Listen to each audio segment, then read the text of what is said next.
Hello and welcome to the Dungeon Masters Guild House. This is a weekly podcast in which I, your host, Matthew Whitby, sit down with people all across the tabletop, RPG, and surrounding space. And this week, I'm privileged to be joined by Dr. Megan Connell. Hello, how are we doing? Hello, I'm great. Excited to be here. Yeah, no, thank you so much for joining me. I must admit this. I think again. I don't quote me on this. You might be the first doctor I've had on this podcast. So it's no. I'm really. I must admit, I'm really excited to kind of dig in and kind of chat.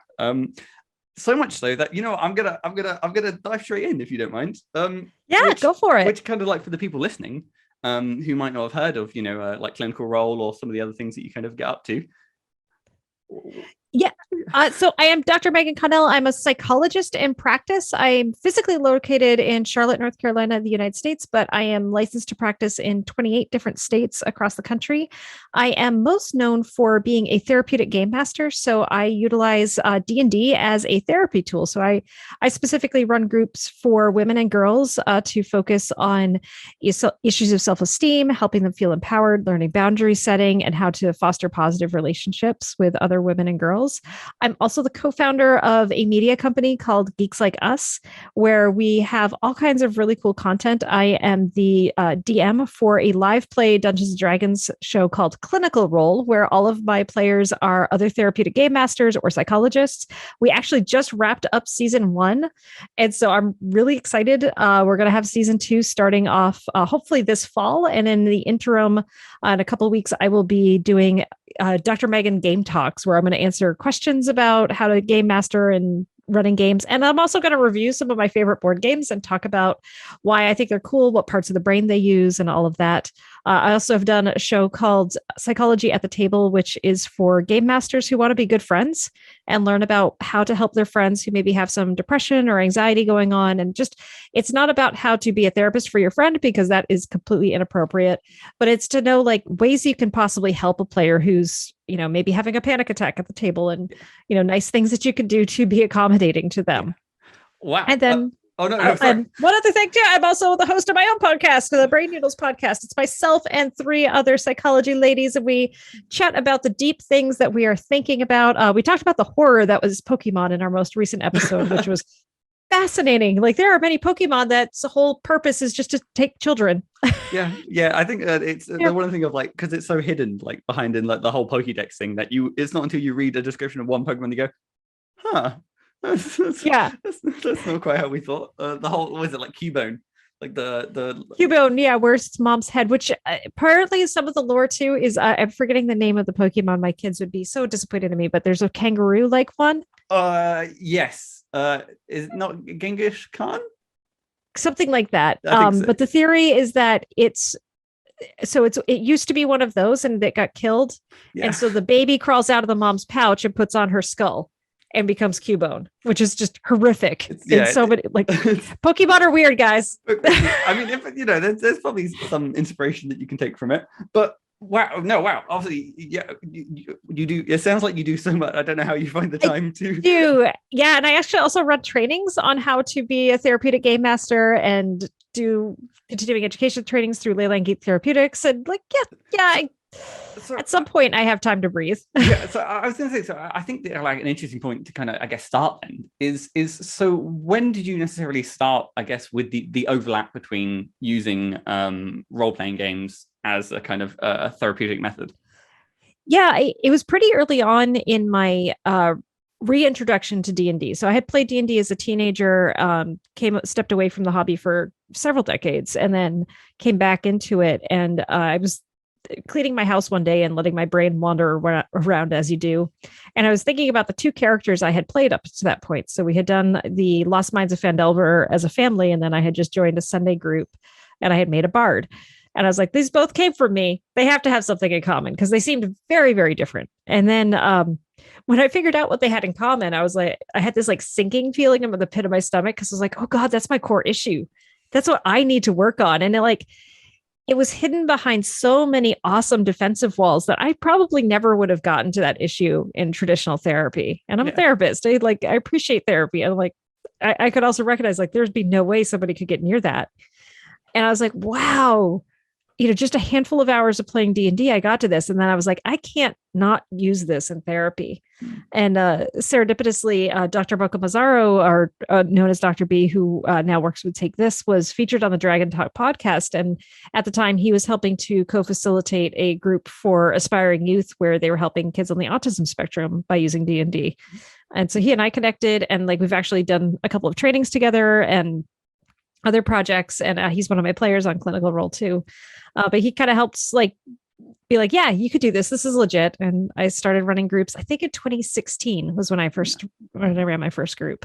Wow. Wow. And then I take it everything, as they say, the rest is history. I've run groups for kids on the autism spectrum. I've run like more transformative groups, just kind of working on building social skills.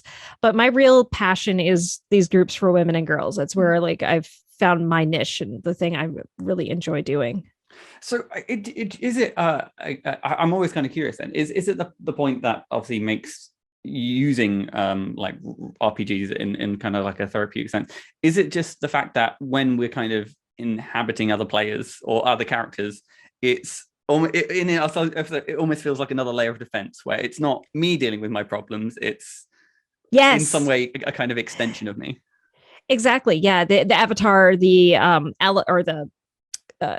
the stand-in. Sorry, I'm blanking on it's late and where I am when we're recording, so my brain is not. But yeah, it's that idea of like, it's not me, it's my character, and so therefore it's okay. But like, it's this way for us to kind of experiment and to try new ways of being. Like in the current campaign I'm playing in, I am playing a non-people pleaser, which is so freeing. It's so nice. And it's very funny because my DMs used to me being like, I'm very like, I try to make sure everybody's happy and doing well and like kind of hosting a lot. And that was my last character too. And so when this character is very abrasive, my DM will check in with me a lot. It's like, are you okay? Is everything all right? I'm like, no. It's like, this character is just a bit of a jerk. Yeah. It's kind of nice to every now and then, there's one, like everyone, you get those emails where you're just like, there's one way I want to respond to this, but there's the way I'm actually going to respond to it, and to be able to vicariously have an outlet. Yeah. And it is fun because like, I think the other thing too is I've talked about this with my personal game master, is like, like you as a player start way off over to the right, and you might make a character who's way off over to the left. And the longer you play that character, the more you both kind of start to come towards the middle. Yeah. Like usually it's never enough to fully meet in the middle, but it helps you kind of expand how to be. It helps you learn like a different way to interact with the world and a different way to see things. Yeah. So I'm slightly curious then. So it sounds like you kind of have almost like a revelation where in playing like two separate characters, you kind of notice like a common trend. Do you think I don't know, it's like what would be any kind of like recommendation for like, I guess, the people listening, if to look at their characters and almost try and identify that thread? Oh, it comes out really easily by just asking one simple question. Imagine a party that's made up of nothing but your former characters. Yeah. Right? And really quickly we're like, oh. And like then it becomes like glaringly obvious when we look at them all together. We're like, oh yeah, that's yeah. I don't know. I'm trying to put myself on the spot now. I'm just like, what's the trend between all my characters? Just because, although I feel, I must admit, I feel like no matter how like that, there's always an element of my characters that there's something of a jokester. That's something of like a common trend, and I think for the longest time I definitely have been someone who's like, my go-to response if someone is feeling a little bit sad, I'm just like, well, I can make a joke, I can make a hope, and that's kind of my first thing. Other than that, geez, what have I got? So it feels like, you know what, in playing for D&D for a while, I feel like the room would be crowded at the very least. I remember asking that question at GameholeCon, which is a convention out in Wisconsin here, and it was a lot of veteran players in the audience, and like they all kind of went, "Oh!" and someone went, "Oh my god, they would never get anything done." Well, I guess it's kind of like a fascinating exercise, because I guess like fundamentally, there is always going to be an element of you in your characters. Whether you can try and kind of like detach it or not. Yeah, no, it's just, yeah, it's just fascinating. Again, I'm curious about if there has been. What's my question? I guess it's just I guess it is that spectrum of anywhere where it is literally like this is a stand-in for me, where there isn't that much of like a fantasy fair where I'm playing a RPG where I'm a human, I'm my height, I'm my shape and size, versus the other end where it feels like you have so many layers of abstraction where it's like I'm intentionally trying to almost be the almost like opposite the of myself. Yeah. Yep. Yeah. I'm curious, and I'm guessing obviously is this kind of like I guess an approach sometimes you take when again you're running like sessions with girls to kind of help with their kind of like self-esteem, is that you encourage them to almost be like the antithesis of who they are, or is it kind of easier to kind of get them to kind of I'm curious. Yeah, it's sort of interesting because when I first started off, I would try to be really intentional, like make these characters into somebody that you want to be and or have some, and like I do try to give them the instruction of like, give your character something that you wish you had, whether that's they're more charming, they're more popular, they're stronger, they're faster, whatever. You just give them something you wish you had to kind of work on. But I think for me, where I really get a lot of mileage is what I ask my players to do is to come up with an emotional growth point for their character. How do they want to see their character grow and change over the course of our campaign? And that a lot of times so one thing you will hear me say a lot, and I'll probably say this several times during the podcast, research needed. Yeah. Like what is it that our characters tell us about us? Research needed. We don't know. For sure. I can tell you what the trends are that I've seen in my own groups and from what other therapeutic game masters have told me, but we don't have any empirical research on it. Yeah. It seems like when I ask players what do they want to work on for their character? What do they want their character to work on? How do they want their character to grow and change and develop over the course of, our 10-week group? Almost always they'll pick something that relates to them. That they need to work on as well, like learning to trust others, learning to be part of a team, facing their fears, standing up for themselves. And so it's really interesting because then it's this really obvious kind of thing of like, okay, I'm going to give your character opportunities to practice this. Yeah. You can still choose to say no. It's like if you're wanting to speak up and give a great role-playing opportunity for you to speak up in character. But if you decide to pass it by, it's okay. Yeah. But more of those, those opportunities are going to keep coming because you told me you wanted them. Yeah. And so we're going to go there. So it's interesting. So I guess in your kind of role as a DM for these kind of sessions, then is the session prep versus like, I don't know, like a traditional home game. I imagine is it like still very much along the same ilk, or is it like again kind of fundamentally different? No, it's along the same lines. It's something I started doing in my prep for clinical role as well, which was to think about like how am I hoping to get the characters to grow over the, tonight? What am I wanting them to face? And sometimes it's a mechanical thing. It's like I'm wanting them to face the danger that they're in. I'm wanting to give them a bright, shiny clue as to what's happening in this world, and so they can maybe start putting some pieces together. For the therapy games, the difference in planning a lot is there's a lot more focus on the individuals and looking at their goals and their growth. And like, obviously I'm doing a lot of documentation around it and everything and just trying to prep for that. But like, I do tend to follow, if you're not familiar with Mike Shea, he has the Lazy Dungeon Master and the Lazy Dungeon Master Returns. I tend to follow his session guidance for GMs, DMs out there. It is brilliant. Go get the book. I think it's only like $20. It is well worth every penny, but he teaches to only prep on a 3x5 card. And like one of the many things I have done, my COVID project was I actually made a game master session planning journal. And so we very intentionally, I could do show and tell. This is awesome. Yeah. So like this is one of them, but like for the session planning times, we very, very intentionally left it's not a lot of space. Yeah. So like this is pages just for notes. But like your plan is This is it. Okay, yeah. Literally the bare Very minimum prompts, 3 lines. 3 lines, 3 lines, and it's a check-in question for the players, your story plan, and then a major plot point that you want to hit that night, and that's it. And like having that minimal planning, I think, is so wonderful because then you can deal with what comes up within the room. I think of 2 scenarios, 2 different games that I ran. One where I was really deliberately trying to teach a lesson. And I think it went really well. It was really powerful. It was a difficult session. But I think it was, I did get feedback from the players that it was hard, but helpful, really, really helpful for them, which was cool. But, that definitely got this was hard. And it's like, okay, maybe I pushed a little too hard with that one.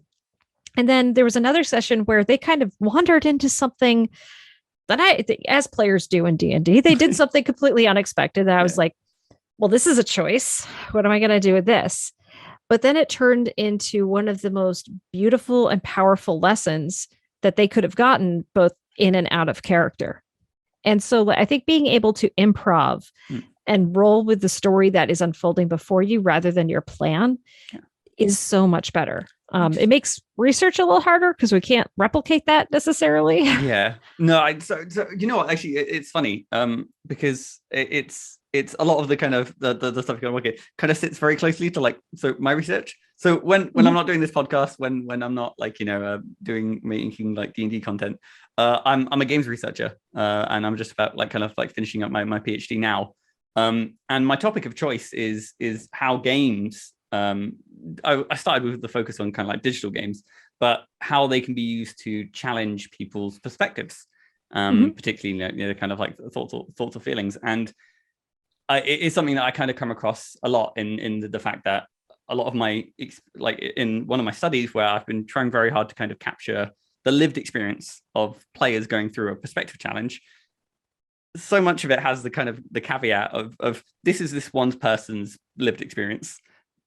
I can guide game developers and game designers to kind of include the rough trends of triggering events and the typical maybe kind of expected experiences, but there's only so much you can kind of like shape or control. It kind of has to be almost like player driven. It does. And I think there are some so I'm going to speak specifically to video games because I dabble a little bit in that as well. But even today, a individual client I was working with, I recommended that she go and play Beyond the Lost Words and Gris. Because it's those games are so beautiful and so powerful at getting at deep emotions. Lost Words is a little more on the nose of this is about dealing with somebody dying, but just double check. Lost Words is the game where it's a boat style game, isn't it? Where you're essentially ferrying people.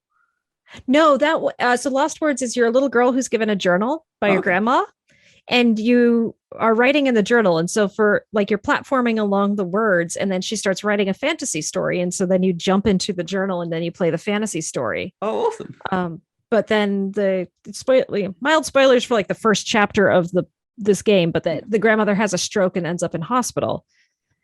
And so you're jumping between her processing her grief about what's going on with her grandmother and then her jumping into the fantasy world and then how her grief is impacting her fantasy and her writing. I mean, so what's awesome about that? So I should make a note of this. I haven't heard this game, but what it's kind of talking about is something that kind of comes a lot in it's just in my research, the idea of intermixing content.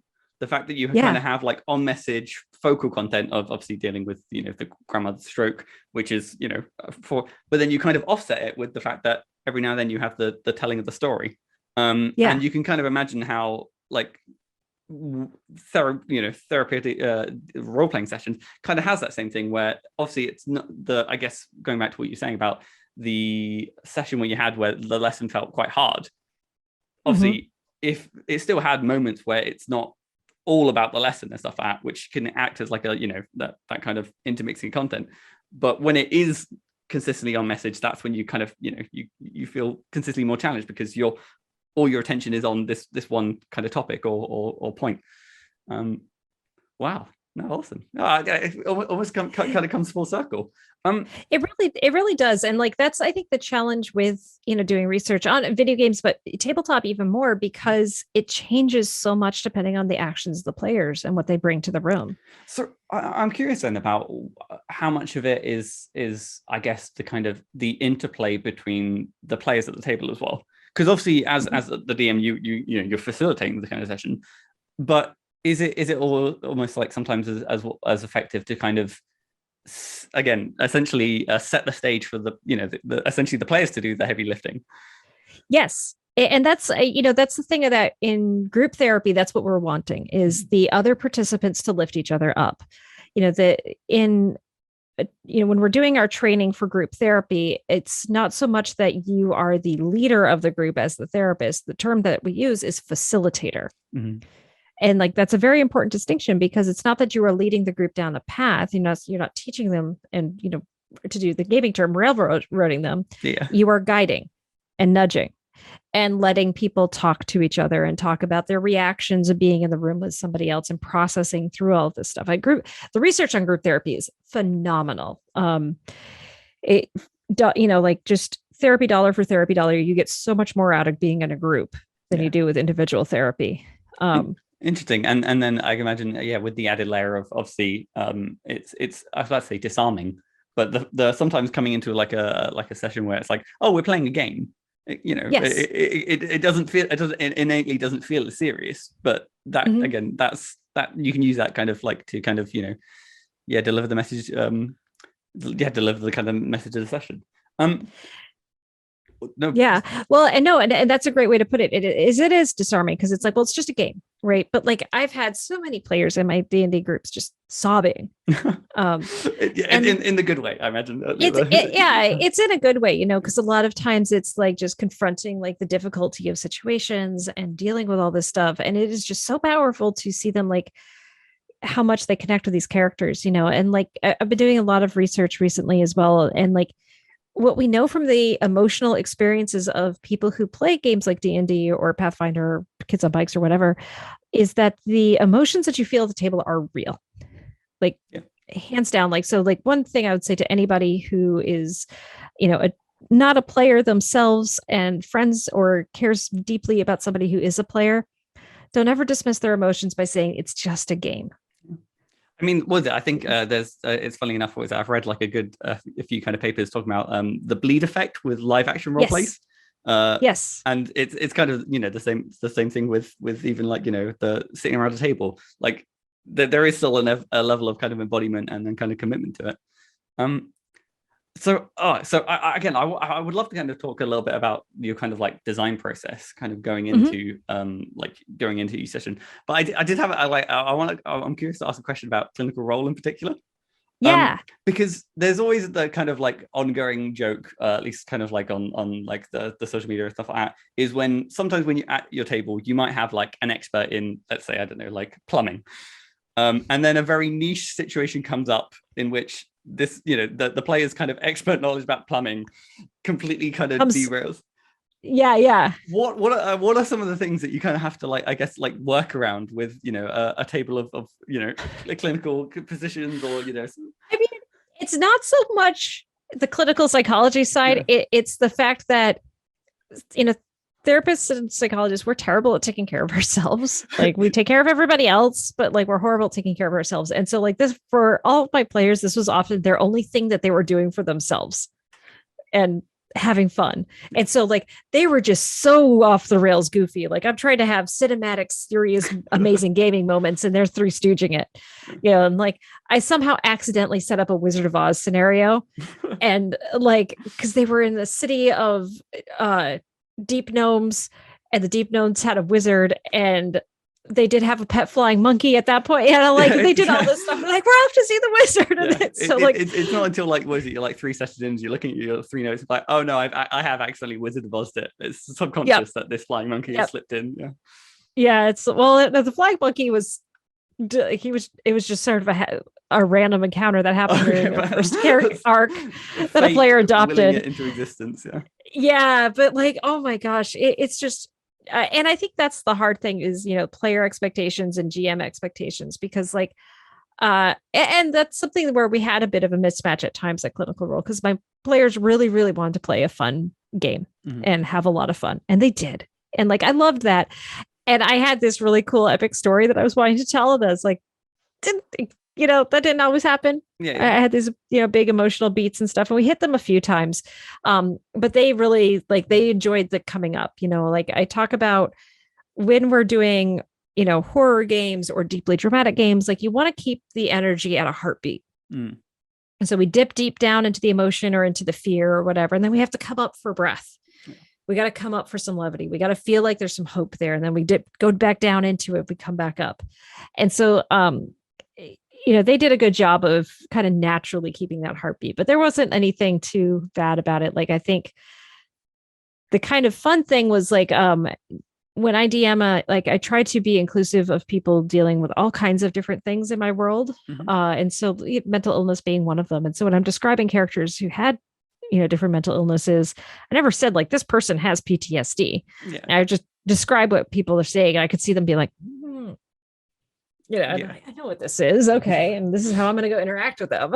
Yeah. I guess, but it's kind of like, again, I guess it's a rare case where knowing everyone's kind of like within the kind of similar like professional domain, it means you can almost make more kind of like, targeted encounters that kind of, play around and allow people to kind of, it's a curious dynamic. Again, I can't say I have a DM for a group of people all in the like kind of same field, other than during like the early days of like my PhD, where I get everyone kind of like together to kind of like play D&D. But everyone's still on kind of like very like tangential or like very like stark topics, so it still felt like everyone was working on something different.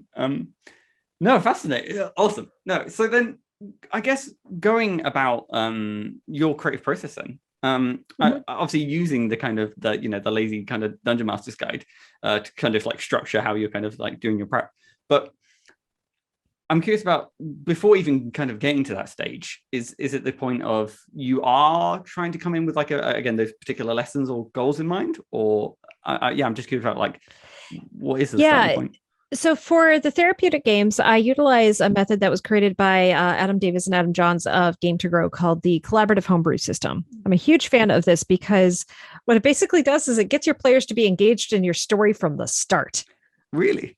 Which is wonderful. And so you start off with kind of a badly drawn border, and then you have everybody in the group add a couple of terrain features. And then you go around and you name everything on the map, and you come up with weird names like Woon. One of my favorites, or Sleepy Hedgehog Forest. We came up with that one time. Nice. And then they start creating gossip of like, well, I heard. Did you know that, and like with the understanding is like gossip's not true. There's maybe a seed of truth in it, but it's not true. It's almost like planting story hooks that, again, you as the DM have that kind of flexibility to. Yeah. Well, and then they go and they create, they create gossip, and then they create rumors. And so rumors are a specific thing that's happening in a place and a reason to care. Yeah. So it's like, oh, I've heard that at Wound, there's a dragon who's guarding a huge hoard of treasure. And then it's like, well, I heard at this place, there's this thing. And like, maybe all of the rumors are about treasure. And it's like, this group is motivated by loot. Interesting. So you can almost like begin to kind of unpick. It's almost like a screener survey in a way. Exactly, and it's super fun because they come up with, and then like at the end they vote on their 3 favorite rumors, and then you build a campaign off of those 3 rumors. Yeah. Like one of my groups, I think my favorite, they created floating islands, and they decided to name the floating island Sky Texas. And they were like, Sky Texas is just bonkers. And that, for some reason, that was the rumor they really wanted to explore. And so the first 2 sessions took place in Sky Texas, where I had cowboys riding around on Pegasi. So I'm curious then. So is this the kind of the world building session? Does this kind of, is this before or after character kind of creation? Before. Oh, interesting. Yeah, so you kind of build the world, you kind of work out what you're doing, and then build your characters into it. Yeah. Or sometimes players who have been in my groups before will bring in a character. And so I always have a thing of like, okay, you all have a magic necklace, and poof, this magic necklace suddenly brought you here. And here's these other people who now have this magic necklace too, and you all are together. So I'm curious as well. So in terms of like obviously dealing with the kind of like, I guess, 3 rumors that you kind of build the kind of arc out of, over how many sessions are you kind of like like obviously my gut instinct is like these aren't like, I don't know, like 3 to 4 year campaigns or like No, it's 10 week. My groups tend to be 10 weeks. I would love to do 12, but I try to line up with school schedules and like with having to take weeks off. And if I get sick or anything like that, I never have been able to complete a full 12 weeks and have everybody be able to make it to the end. So 10 weeks seems just to be the sweet spot that I've been able to find. Yeah. No, that kind of makes sense because kind of want it fit. So interesting. And then obviously, with that, you kind of almost have like, the 3 kind of mini arcs kind of fitting in within kind of like nice 3-week chunks. Yep. I'm curious then, is there kind of I guess any kind of like system rules or changes that you kind of implement to kind of better facilitate the sessions? Yeah, well, one of the things I do is like I make a rule for if I don't know a ruling, I'm just going to go with what makes sense rather than spending time looking it up. Yeah. And so we do a lot of that kind of stuff where we do it just to make it make sense and then move on. Because like the thing I want to do is to kind of keep gameplay going. One of the big differences in how I run my groups from a standard group is XP is awarded for player behavior, not what the characters do. I do also award some XP for the characters as well, but more it's like, are they role-playing stuff well? Are they following the rules of our group well? Are they being polite and respectful of one another? Are they yes-anding ideas and all of that kind of stuff? It's very funny that we pause the group sometimes to process emotional content that's coming up, and one of the players was having a difficult time, and so we paused for quite a while to talk with them. And when we were when they kind of calmed down and coming back into it, they're like, "I'm so sorry, I took away so much playtime." And all the other players are like, "Are you kidding me? We're getting like 200 XP for this." This is some great emotional development, will it? No, but I guess it kind of makes sense though, because obviously the focus of the sessions is player driven. Yes, and I guess it's that weird sense of well, not weird, but like again, it's that contrast against like a homebrew kind of thing where it's sometimes character focused, but again, the entire session is focused around the people around the table, not necessarily who they're embodying in the same way. Fair. I guess wow, fair. I love the idea of obviously the nature of the sessions kind of being so kind of evocative of that kind of like community, and the fact that like everyone tries to lift each other up and give each other space to kind of work through stuff. Is that again, it's are moments like that quite common?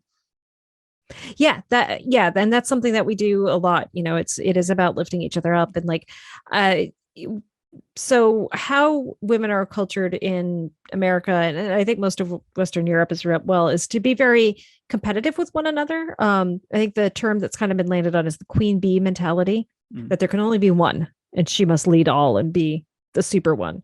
Now, it is cultural. That is not a thing that is biological. That is not how women just are going to behave all the time outside of being taught. And so like I am very intentional about teaching cooperation and collaboration in my groups, and that we can all work together and lift each other up.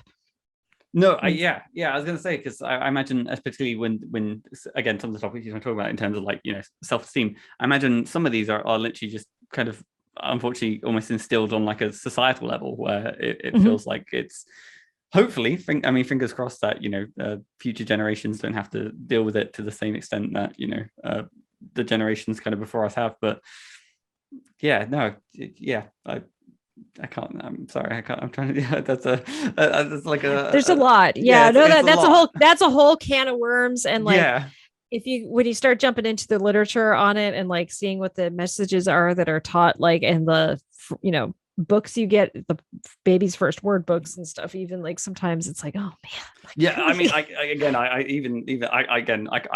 can even kind of like begin to imagine obviously just being one from like a male and second just being over from the UK, because I imagine the just every it feels like it was in its own way. Obviously every different country kind of has their own kind of unique set of issues in the nicest sense of the term. But to steer the conversation I'm curious then about obviously when it comes to like just running kind of these sessions, then what would you say kind of stands out as like your favorite part of the process?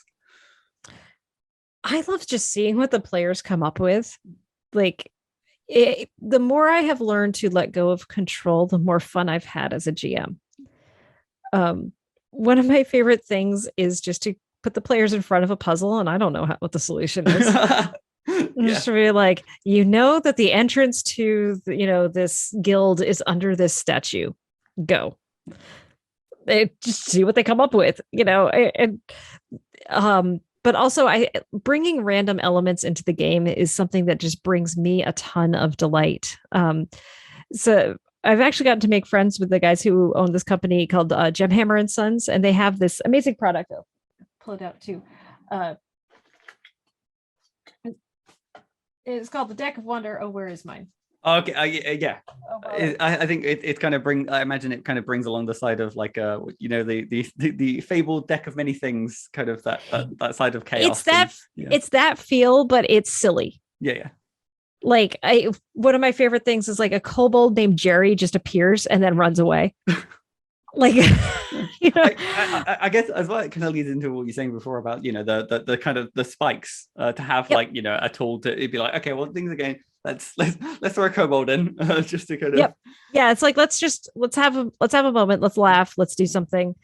And bringing in that stuff too, it's really great because like for a fair number of my players, we have people who are on the autism spectrum, and so one of the things is the rigidity of thinking of like, it has to be this way, this is what the rules say, and to teach that flexibility of like, no, stuff can change. It's like, okay, drink this potion. Okay. Oh, you're wearing a helmet. This is, you have the curse of this is the way. And if you take off your helmet, you're going to get 3d10 psychic damage. Yeah. So I'm curious, what do you use like for the deck of wonder pick up? Is it literally just whenever you feel like it, you draw a card, or is it kind of? What I will do is I'll usually figure out a good player to have this item, of typically somebody trying to get them to come out of their shell a little bit. And I'll give them my own homebrewed wand of wonder that has 7 charges, and they all you recharge 1d6 charges every dawn, and you cast it, and the person that you cast it on, to include yourself, gets to draw a card from the deck of wonder. Nice. And it could be wonder, like I think one of my favorite things is once everybody's shoes got filled with custard. Yeah, I imagine it doesn't solve the problem, but it could just give you like a moment to pause. But okay, well now we have 2 problems. One, we need to deal with whatever is hand. Second, we need to get the custard out of our boots. It all could make sense, and I think I do. There's always a part of me that when it comes to like puzzles, as you mentioned before, the not having a solution. I think sometimes it is fun to almost watch the players kind of like rack their brains and not in the nicest of the time. Sometimes it's like, okay, you've done the kind of like, I don't know, obscure 7-step plan that I've had to kind of open it up, and there is that moment of like when it just clicks, even if there wasn't like a clear cut goal. They feel like they've achieved something monumental by like, we did the thing, and it's like, yeah, you're going to do it eventually, but it's just a matter of when. Wow. So then I guess I'm curious then, is what would you say is the other side of the coin then, about parts of kind of the running the sessions that aren't necessarily your favorite? Sometimes combat, like it's fun, but like it can get really bogged down by like, wait, what does my spell do? What's going on here? What's and like, especially if you have people who have a hard time sustaining attention on things, it can be a challenge. It's interesting. I'll say for myself, like having played a couple of high level combats and stuff, it's fun, it's cool to be super powerful, but oh my god, does it take forever. And like, I just want to do the role plays, like enjoying the heck out of role playing, and like getting to cast some do mini combat things and stuff. But it's interesting because I did, D&D is a combat game. It's focus, came from wargaming. It is focused on combat, but like that's probably one of my least favorite things. But it's also in a lot of ways it can be really fun as well. Yeah, So I think it almost depends on like almost like the combat length, and you can definitely feel it in terms of like there are definitely like sessions where monsters feel like they're just taking way too many hits, or everyone's just very unlucky where no one's hitting anything, no damage is done, and it's just it feels like nothing's really kind of making that progress. Yeah, sometimes I do find it like as with some of my campaigns are kind of inching up in the like levels. When I come to them after a week of I'm not playing the character every day of the week. Coming in one day, I'm quite overwhelmed with all, like if being a spellcaster can sometimes be a nightmare in terms of like I have too many spells, which is rare to yell as a as a negative side thing. But no, but I'm kind of curious that the kind of I guess the kind of the combat you kind of include in the sessions. I guess I'm kind of curious, is it kind of the kind of more kind of traditional like time to face the dragon, these kind of sorts of like what's the word that I'm kind of looking for, almost like I guess capstone combats, or we have those, like honestly, like one of my favorite stories is a group facing off a dragon, but like there's a lot of different combats, like in the therapeutic encounters. Like one of my favorite things to do is to do something called paired initiative. I think I made it up. I don't know. Yeah, I mean, I haven't heard anything like it before. I try to pair up a more experienced player with a less experienced player, and then they share initiative. Interesting. And what I let them do though is they can piggyback off of each other, and so they can kind of build into extra bonuses with the things that they do together. And this way they're both looking at each other's character sheets and they're making a plan for their turn. Yeah.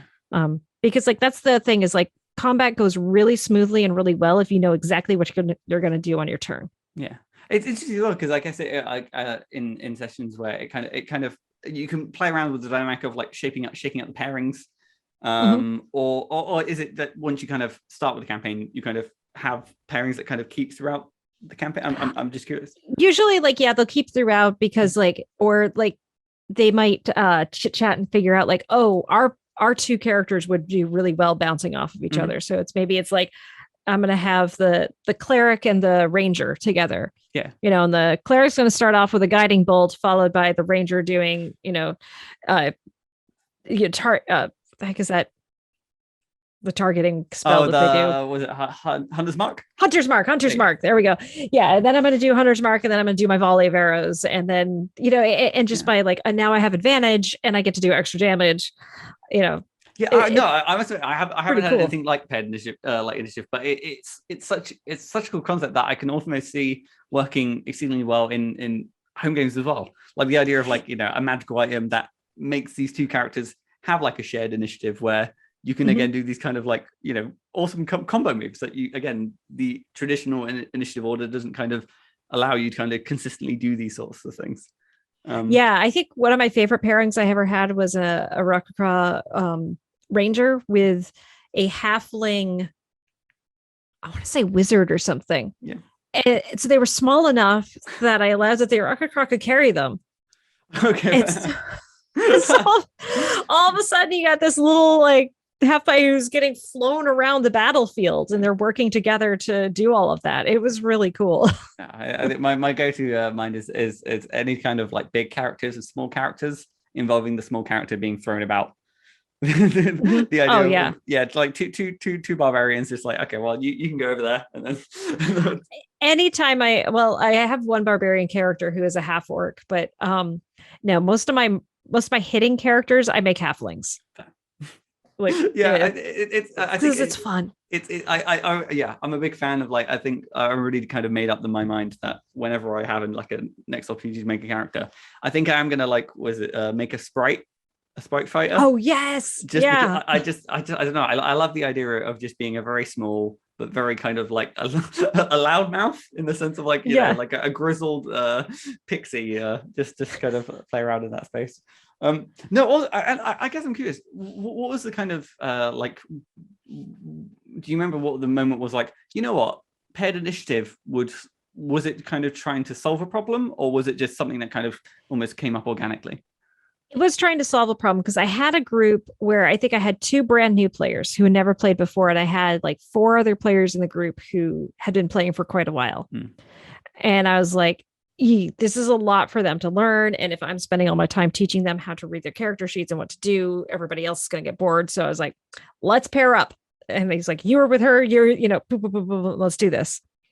And like, it worked really well. And I actually have a plan for running a game for a big group where each table is a character. Okay, yeah. And doing a combat that way and pointing to a table and, It was it. I think I figured it out. Yeah, I was gonna say. So how big of a table do you think is it going to be? Like, was it like 20, 25 people with like 5 people, or like 20? Oh, no, this would be like 4 or 5 people at a table. Oh, and so they each are given like a card with like a different part of what their character can do. Yeah. And so they all have to talk and make a plan. And then like they're given a certain amount of time. And like the way I was going to do it is like, I just point to one person at the table and that person has whatever that person says their character at their table character is doing is what happens. My mind goes straight to like, the like Mighty Morphing Power Rangers where all the players are like in like these giant mechs controlling like a different part of the limb. No, that would be awesome. I could only. I haven't tried it yet. So if anybody tries it, let me know how it works out. and let them be the playtesters. Kind of for this. Yeah. I guess I'm kind of curious as well then. So beyond the kind of like, I guess, paired kind of initiatives stuff, is there any other kind of like, I guess, design decisions that you've made in kind of, preparing for these sessions or running these sessions that you've kind of been, particularly proud of? I mean, I think just like figuring out how to draw them into the story and get them really, really invested in it. And the role-playing aspects and, thinking through like how to bring about certain things, like I've told this story many times where I had a situation where I wanted to get a character to stand up for themselves. And I was like, I think they'll only do that if they get really emotional. And so I'm like, all right, I'm gonna make them frustrated. I'm gonna get them angry. And so I put this really stupidly difficult puzzle in front of them. I got the idea from Ivan Van Norman, steal it from him, steal it from me. It was a great idea where the players have to ascend a tower and it's chutes and ladders. Okay, yeah. So every level of the tower just has a number, whatever floor they're on. There's 10 floors and 10 buttons. And that's all they get. Yeah. And they have to trial and error, figure out which ones are the ladders and which ones are the chutes. I can see that definitely being that's a go-to source of frustration for Oh, it was great. They were so annoyed when they got to the top of that tower that they had no, and then I made the NPC a jerk. And so did it literally work out exactly kind of? Oh my God, it was so fabulous. Like we were role playing and standing up and walking around. This player like got in my face and was pointing and yelling at me, and it was fabulous because then to kind of go back to the beginning of like the stuff that we need to work on is like I went, hey, time out for a second, and I looked at this person like, you just yelled at somebody, and no, I didn't. My character did. I was like, yeah, it's your character, but you were the one yelling. Yeah. It's got again. I can't imagine there being much things kind of more fulfilling than kind of seeing those kind of like moments of like not even realizing that they've had this kind of growth. Yeah, and it was really, really cool. And this player kind of like was like, oh my God, and it was really cool because like they, if I think back to it, there was really a difference in them after that day. They were a little taller and they were not afraid to speak up and be like, yeah, we should do this. This is what's going to happen here, and it was fabulous. So I guess as well. So in obviously, I guess a good amount of again the challenge behind what you do is that kind of like early like investment. What would you say is like almost like on your like cheat sheet for like getting everyone kind of even in if they have kind of slightly maybe varying or like differing interests to kind of find an NPC they all either love or hate. So I did a one shot for Jasper's Game Day several years ago that was called Turtle Trouble. And it's Dungeon Masters League whatever the Adventure League. I think you can get it on the DMsGuild and stuff. It is a phenomenal thing. But like I remember I had this group and it was I was running at a friendly local game store, which is actually called Your Friendly Local Game Store. What a name. I had a bunch of teenage boys as players, and like the plot hook in this was that they had to want to help this turtle. And I'm like, oh no, I hope this works. And so I started playing, and like the instruction was, he is just sweet and kind and only ever sees the positivity in everybody. And I started role playing him, and like they start off like the players come in and kind of rescue him from some street thugs who are pushing him around and being mean to him. Yeah. And he's like, no, they're fine. They don't understand. It's okay. Don't worry. And like, it was really funny because after like this first encounter with this turtle, like one of the guys went, okay, guys, out of character. No matter what, this turtle lives. I was like, okay, I've got them. Anything that this turtle, like, we can do whatever now, right? Yeah. And I've told about this NPC and other things that for my group for women and girls, like when I was trying to think of like, how am I going to weave in lessons? Like, how am I going to give them opportunities to practice the things that I think they're going to need to practice to be successful in life? And like, unfortunately for women, one of the big things we face a lot of times is men coming in and taking credit for our work, talking over us, not listening to us. And so I created a retired adventurer named Chet. Even in the name makes me dislike him. Oh yes, he looks like Prince Charming, and he would always go, hello ladies. And it was so funny because after 2 meetings of Chet, they hated him with everything they could. And like as soon as like they would see his horse somewhere, they'd be like, no, Chet's here. And like I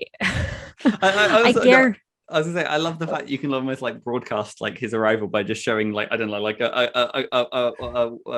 a white horse stable somewhere. In this case, I'm like, we know whose horse this is. Yep. Yeah. It's like, you see a white horse up front, you're like,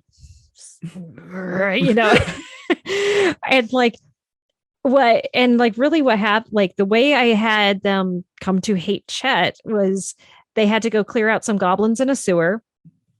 I was making it very clear that they were getting very dirty. It was gross. And they finally got to the last room. They were fighting the last boss. Chet comes in and gets the killing blow and says, aren't you glad I was here to save you ladies? Yeah. And bounces out and gets back to the village before all of them to say he saved them. Right? Yeah. I can literally, it's you can see the whole, like the whole story arc of like, the entire party's mission comes not only must we like expose Chet as like the liar, we have to like almost like humiliate them. We have to come out on top. We can't let them keep stealing our credit. Well, and to any GM who's going to utilize an NPC that the characters hate as a uniting force to them, don't make them one-dimensional.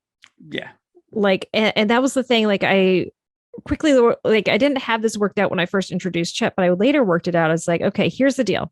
It's like Chet is the lone survivor of an adventuring party because he's an ASMR and he was a paladin. So he was actually immune to poison, and a bunch of goblins poisoned his party and killed one of the people that was killed was his wife.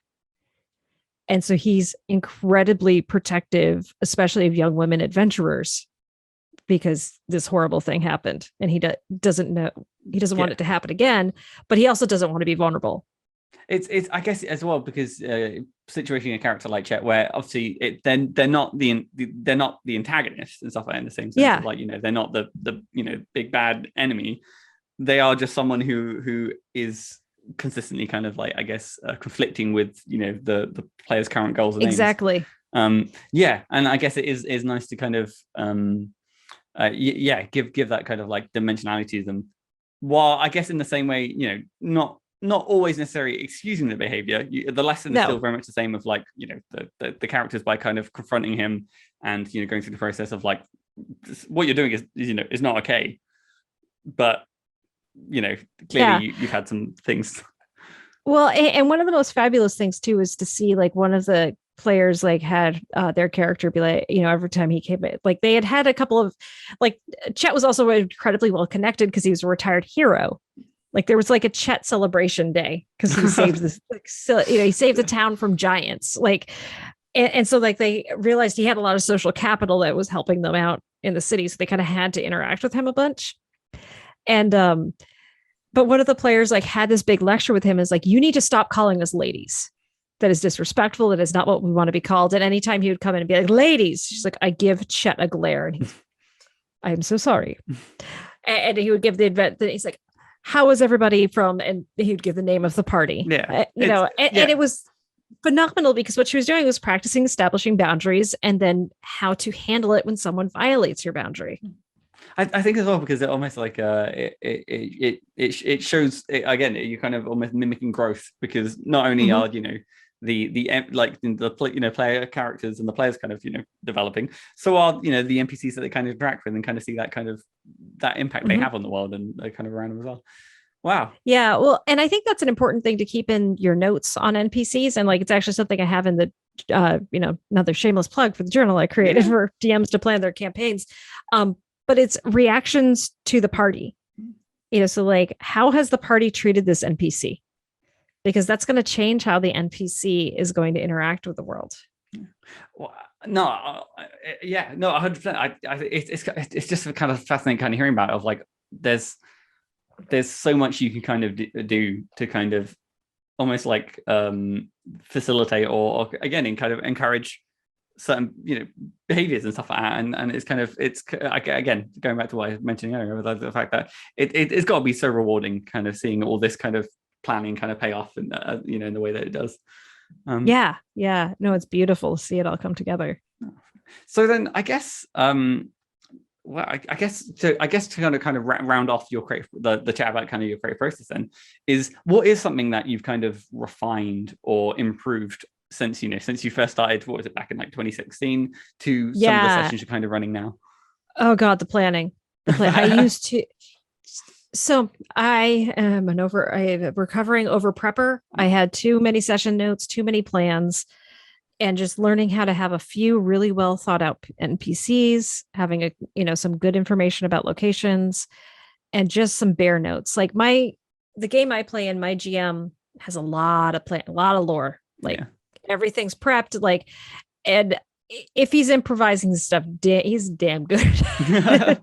I'm not that good. I keep a skeleton of the world going, and then I fill it in as the party interacts with it. But that is so much better than everything. But like a lot of that though is just from practicing. In the trainings Dr. B and I give, we talk about like you have to be an expert in psychology, you have to be an expert in gaming, and you have to be willing to play. Because if you're not willing to get in there and play, it's all going to fall flat on its face. So I guess do you think a certain aspect of the coming in with like over prepping do you think is it almost like the fact that coming from like the psychology angle into the RPG space, was it the fact that I imagine there probably is a good amount of prep that needs to go into any kind of it's psychology sessions, or is that the sessions? That's appropriate term for it. No, it is, but it comes from anxiety, and it came from a need to feel it, not like I'm getting validated for existing, but like what I'm doing. I almost felt like the amount of prep I was doing was proving that what I was doing was worthwhile, which really isn't the case necessarily. And I guess it kind of touches on what you were mentioning earlier about the idea of like sometimes giving up that control. And I find that's kind of a lesson like DMs kind of learn generally is again the fighting the sometimes the story urge to railroad, and to give again to go about and just essentially not necessarily be a controller, but a facilitator, to kind of encourage the players to kind of guide the story in the directions they kind of want to take it. Oh wow, that's incredible. So one thing that's kind of come up as you kind of been talking through a lot is obviously a good number, again, speaking with like working with like clinical role, working alongside Dr. B and giving all these kind of sessions and stuff. Who would you say are like I guess some of the kind of people in the kind of surrounding tabletop RPG kind of community who kind of have been kind of points of inspiration for you? I mean, like I gotta take my hat off to the two folks who really got me back into D&D first. So Will Wheaton, watching him DM is super fun. He doesn't do it very often on stream or anything now, as far as I know, but his Ashes of Akala got me back into it. Then I'm a big fan of Critical Role too. So watching Matt Mercer and like that cast do their thing is fun. But also just like lots of people that I've gotten to know too, I find really inspirational, and just knowing that they're out there doing this stuff, and like the fact that they love it so much. Like I've got to sit down and have conversations with Chris Lindsay. He works at Wizards of the Coast, and like he's super fun, and he's sort of like, I think, the embodiment of a chaotic character. Because he's very funny. He was talking to me. He's like, I've designed so many dungeons at this point. He's like, when I role play, we're in a dungeon, and I look at the map real quickly, and I'm like, the trap would be over here. And he's like, I immediately have my character go and set off the trap, because that's more fun. I think I imagine it is a good aspect of like obviously being so far behind, like on the other side of the screen. It's like, I know what it's like to be, to design a dungeon and have nothing, go off as planned. I'm going to make sure that, the designer gets to have their fun in the same way. Yeah. So I love doing that. And just like, I also am really inspired by the stuff that other people make. Like, I love art. I love seeing the art that people create. And like, I will pretty much as long as Kobold Press keeps releasing these big tomes of monsters, I will keep buying them because they fill me with so much inspiration. Many of them are weird, but like, I think one of the more memorable fights we had on Clinical Role was we had I think it's their creature codex. They have, it's a fishbowl with a great white shark in it, but it's supposed to be an ooze that has a symbiotic relationship with a shark. And I was having them fight that just because I thought it was funny and I wanted to use it at some point. They started making a joke about baby shark, and I'm like, oh, as they cut it and do damage, little baby sharks are gonna come out, and if they don't kill the baby shark, it's gonna turn into it's gonna go through the whole song. Yeah. When it was hilarious. It was so much fun. It was just ridiculous, and stuff like that. Just seeing those things to get those story beats and ideas. No, I really appreciate the kind of designers and creators who aren't literally afraid to in the meta sense of way, just throw things against the wall and see what sticks. I think the idea of like, I want to put a shark in a cube at like a design meeting, and someone going, yeah, go on then. It's like, okay, yeah, that works. That works. Monday, then we can get it in the book, and then I 100%, with you with all of those really. Again, I think it's every now and then I look across like the tabletop RPG landscape, and there's so many good eggs, and it's kind of fantastic to see the way they kind of rise tides with their voices, and it's kind of nice to just be involved in it every now and then. Yeah, it's just watching what other people do and how other people run the game and stuff, and like I think there's something really cool when you can be watching something as a GM and go, wait a sec, I would do this differently. Yeah. And like, seeing somebody that you really respect and go, I think I have an idea how to do that, but better.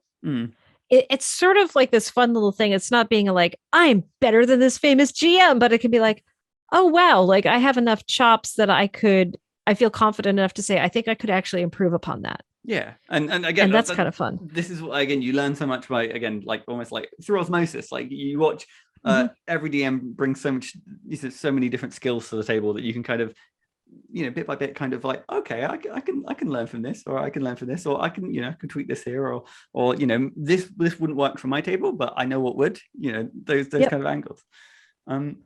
Wow. So looking at the time, Megan, we've done it. We've survived done it. We've survived an hour. Oh my God.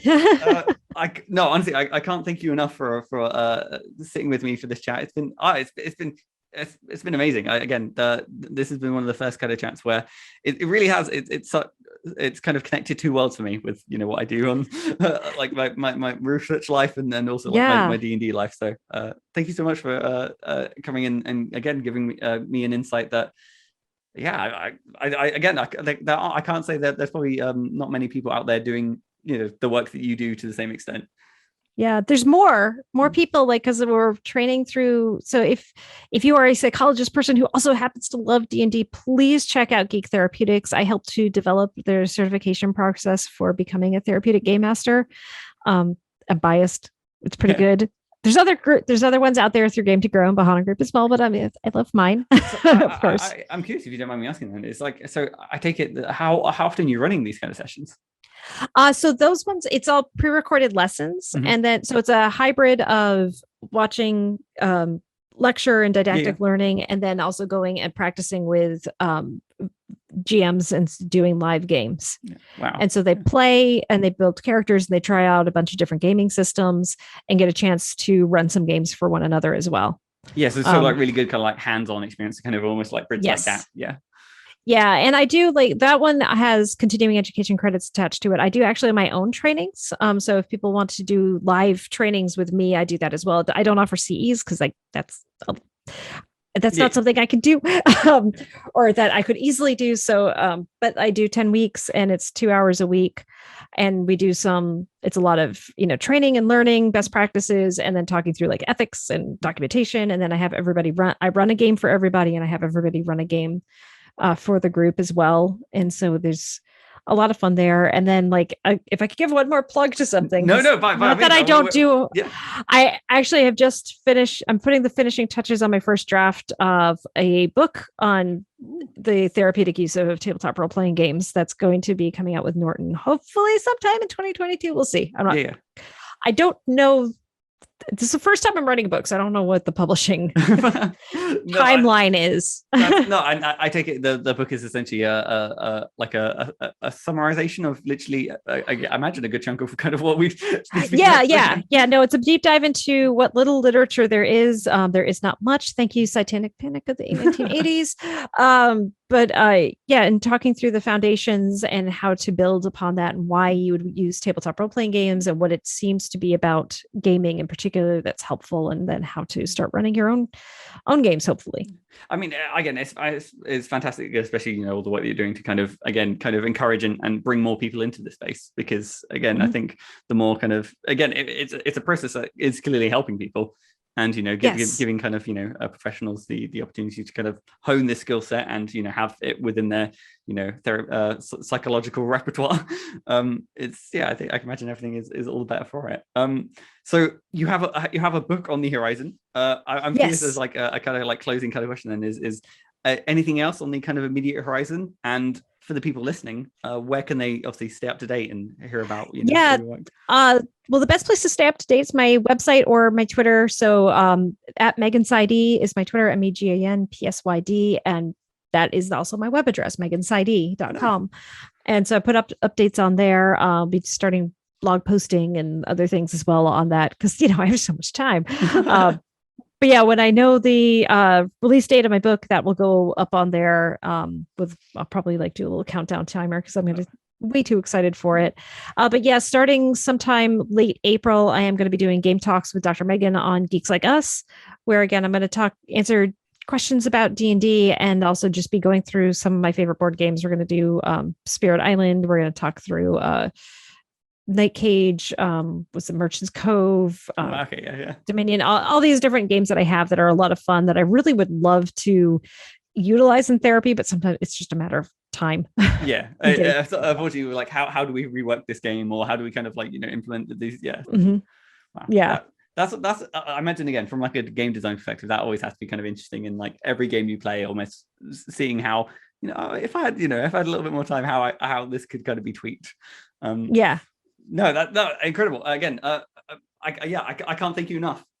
This has been absolutely delightful, and obviously there will be all manner of links in description to everything we've kind of been chatting about. Other than that, I've been Matthew Whitby. You can find me at Whitby Writes. I don't know if I have anything coming out right now. Time is weird, so check the description if there is something. You'll know because I will like new product or what have you there. But we come to my last and arguably my favorite question of my podcast, which is Megan. How do we end a podcast? Badly. I'm terrible. You can ask my producer for Brain Noodles. I am so bad at ending podcasts. Oh, I'm gonna be a little bit. What's your like go-to ending for Brain Noodles, and we'll just steal it. We'll use it here. It's what do I? I don't even have one. I'm so terrible. I'm always like, thanks for listening. Tune in, join us on our Discord. See you next time, everybody. Thanks for listening. Bye.